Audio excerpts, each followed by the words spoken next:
Well, I do want to say I will be in the metaverse. So if I'm alone, but I'd like you guys to join me there. I guess I'll be there alone. You already are, Joanna, right? You've even gone to like nightclubs and comedy shows. I mean, I may be an avatar right now. We're not really sure. Where does real blur with the fake? We don't know. But Steve hit on all of the points, right? This is not yet a mainstream market, especially not with what Meta is going to be coming out with in October, which is this Project Cambria headset, which is really aimed at higher end gamers or those that are looking to develop for the AR and VR platform that Meta wants people to build for this metaverse.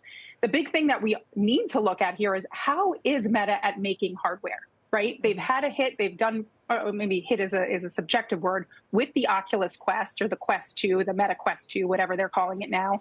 But this is more advanced technology. It needs to blend VR and AR. And as Steve mentioned, this is a big step into the AR realm that's expected to have what they're calling color pass-through. So you can actually see color in the real world around you, but that overlays some virtual objects.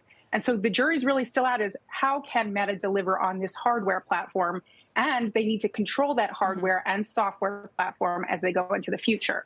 What we're talking about, guys, though, is this sort of further off vision of the metaverse. There are instances where you can see it sort of in maybe better effect at the moment with games like Roblox and Minecraft, which aren't really looking into headsets at the moment. No, they'll be on the headsets. They just don't want to make them eventually, yes. Right? And I guess that brings up the question. We talked about this earlier on Tech Check. Is there going to be interoperability? Everything you just ran through, Steve, and you as well, Joanna, doesn't say anything about that, doesn't tell us we're heading towards that at all. No, and that's exactly it. So in the purest definition of the metaverse, it's more like the open web, right? Meaning you can go to any site on any device.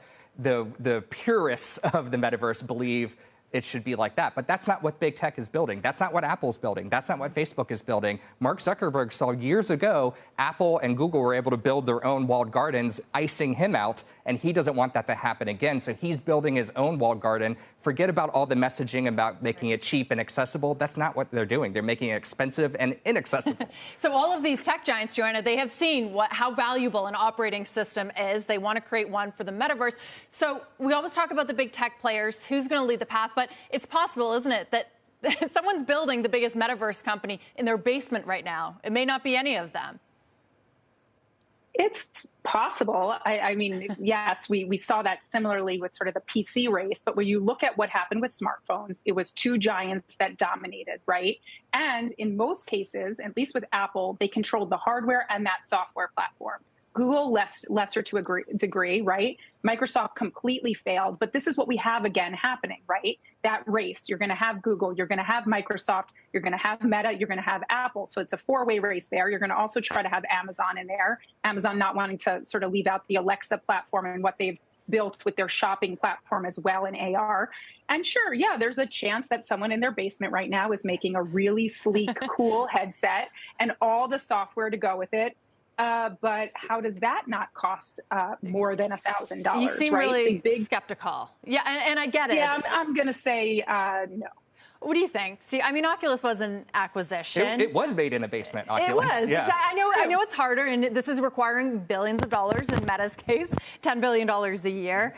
But not necessarily the hardware, but maybe when you talked about these systems, like it being the open web, maybe someone's creating the technology for the interoperability. Yeah, Microsoft talks a little bit about that. They do believe there should be some interoperability, but you also got to keep in mind Microsoft, go figure, focus on the enterprise. And so that figure I put up from IDC showing the enterprise customers for this, that's where Microsoft's playing right now. They don't necessarily want or need people like you and me playing around with these devices. So that's what they're focused on. There's a huge opportunity there. Even Google Glass, RIP, remember that one? That's being used in the enterprise too. So there's this idea, this kind of bifurcation of it. But of all these companies, Microsoft's the only one talking about interoperability in a serious way. Well, okay, Joanna, and let me take a step. Throw in Magic Leap, because Magic Leap was the sort of the big unicorn, the white whale that was supposed to do this. They were supposed to do this 5-6 years ago, if you remember the funding that that company got.